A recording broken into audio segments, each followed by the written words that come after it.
দেশের যে কোনো প্রাকৃতিক দুর্যোগের মতোই সম্প্রতি ঘূর্ণিঝড় রেমালেও ঢাল হয়ে দাঁড়িয়েছিল সুন্দরবন। তবে বুক পেতে উপকূলের প্রকৃতি ও উপকূলবাসীকে রক্ষা করতে যেয়ে সুন্দরবনের নিজের কম কিছু ক্ষতি হয়নি। ঘূর্ণিঝড় রেমালের আঘাতে উপকূল সহ সুন্দরবনের প্রায় 36 ঘন্টা পানির নিচে নিমজ্জিত থাকায় গাছপালার পাশাপাশি বন্যপ্রাণীরও ব্যাপক ক্ষতি হয়েছে। ভবিষ্যতে এমন প্রাকৃতিক দুর্যোগ থেকে বন্যপ্রাণীদের রক্ষায় বনের মধ্যে কেল্লা তৈরির পরিকল্পনার কথা জানান বন বিভাগ। রেমালের আঘাতে সুন্দরবনের আমরা দেখেছি বেশ কিছু ক্ষয়ক্ষতি হয়েছে। সুন্দরবন প্রায় 10 ফিট পানিতে নিমজ্জিত হয়ে পড়ে এবং এই নিমজ্জনের পরিমাণ দীর্ঘ সময় ধরে স্থায়ী হয়। প্রায় 36 ঘন্টা যাবৎ সুন্দরবন পানির নিচে তলিয়ে থাকে এবং যার ফলে আমরা দেখেছি সুন্দরবনের বন্য প্রাণীর বিশেষত আমরা বেশ ক্ষয়ক্ষতির আশঙ্কা প্রকাশ করছি।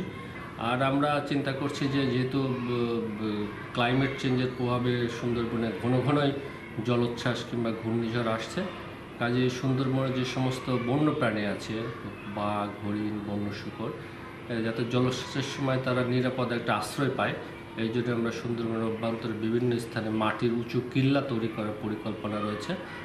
কাজে আমরা আশা করছি যে তাদের ভবিষ্যতে যাতে জলোচ্ছ্বাস আসলে তারা যেন একটা নিরাপদ আবাসস্থলে থাকতে পারে, সেই বিষয়টা আমাদের বিবেচনায় রয়েছে। উপকূলীয় জেলা খুলনা, বাগেরহাট ও সাতক্ষীরার কয়েক হাজার কিলোমিটার বেড়িবাঁধ ভেঙে যাওয়ায় উপকূলবাসী বিপর্যস্ত। প্রায় 100 কোটি টাকা ব্যয়ে 96টি বেড়িবাঁধ দ্রুত মেরামত করা হবে এবং বন বিভাগকে সাথে নিয়ে বিভিন্ন প্রজাতির বৃক্ষরোপণের উদ্যোগও নিয়েছে পানি উন্নয়ন বোর্ড।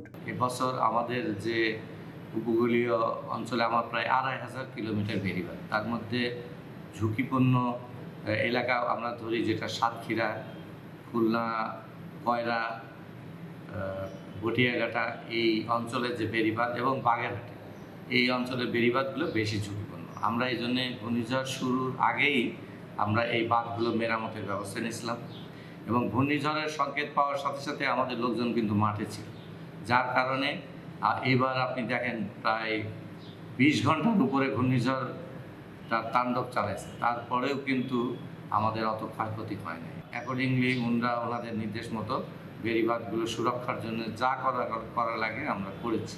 বেড়িবাঁধ করলে নদীর দিকে যে অংশটা যেখানে চর থাকে সেসব জায়গা কিন্তু আমরা বন বিভাগের মাধ্যমে আমরা গাছ লাগাই। আমাদের ডিপিপিতে আমাদের প্রজেক্টের মধ্যে টাকা ধরা থাকে, কিন্তু গাছগুলা আমরা বন বিভাগের মাধ্যমে লাগাই। এই গাছগুলা যাতে এই এলাকার জন্য যেসব গাছ খুবই সুইটেবল হয়, যে গাছ বড় হতে পারে, সেই সব গাছ আমরা যাতে বন বিভাগ লাগাই, যেহেতু তারা এক্সপার্ট, এই জন্য তাদের মাধ্যমে এটা আমরা বানাই। সংশ্লিষ্ট মন্ত্রণালয়ের সচিব বলেন, 60-এর দশকে তৈরি উপকূলীয় অঞ্চলের 139টি পোল্ডার বর্তমানে নাজুক অবস্থায় রয়েছে। দ্রুত সময়ের মধ্যে ঘূর্ণিঝড় রেমালে ক্ষতিগ্রস্ত বেড়িবাঁধ সংস্কার করা হবে এবং এই এলাকার মানুষের জন্য সরকার সব ধরনের উদ্যোগ গ্রহণ করেছে, পর্যায়ক্রমে তা বাস্তবায়িত হবে। উপকূলীয় এলাকায় মোট 139টা পোল্ডার, সেখানে প্রায় আমাদের পানি উন্নয়ন বোর্ডের বাঁধের পরিমাণ প্রায় 5800 কিলোমিটার। তো এর মধ্যে ইতিমধ্যে কিন্তু আমরা সেই 139 পোল্ডারের মধ্যে 10টা পোল্ডারকে আমরা কিন্তু স্ট্রেনথেনিং করেছি এবং তার মধ্যে এই খুলনা, সাতক্ষীরা অঞ্চলেও কিন্তু পোল্ডারটা রয়েছে। সরকারের যে পরিকল্পনা রয়েছে সেটা হলো যে সমস্ত স্থানগুলোতে ঘূর্ণিঝড় বা এই ধরনের প্রাকৃতিক দুর্যোগের কারণে ক্ষতিগ্রস্ত বেশি হয়, ওই সমস্ত স্থানগুলোকে আইডেন্টিফাই করে বা চিহ্নিত করে আমরা সেগুলোকে স্ট্রেনথেন করার ব্যবস্থা গ্রহণ করব। মাননীয় প্রধানমন্ত্রী বলেছেন যে আমাদের যে সমস্ত বাঁধ ক্ষতিগ্রস্ত হয়েছে, কিছু ক্ষতিগ্রস্ত হয়েছে একবার ভেঙে গেছে, কিছু ক্ষতিগ্রস্ত হয়েছে আংশিক, অর্থাৎ নদীর সাইডের অংশটুকু ভেঙে চলে গেছে, অর্ধেক চিকন হয়ে গেছে।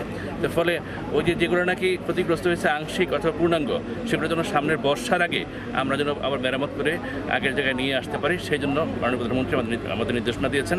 সে আঙ্গিকে কিন্তু আমরা কাজ করছি এবং আজকে যে আসছি এখানে মূলত কিন্তু সেই নির্দেশনা বাস্তবায়নের লক্ষ্যেই আমরা মাঠে যারা কাজ করেন, আমাদের পানি উন্নয়ন বোর্ড, জেলা প্রশাসন, উপজেলা প্রশাসন, সবাইকে নিয়ে আজকে আমরা কিন্তু সেটা দেখতে এসেছি। Desk report, voice of tiger.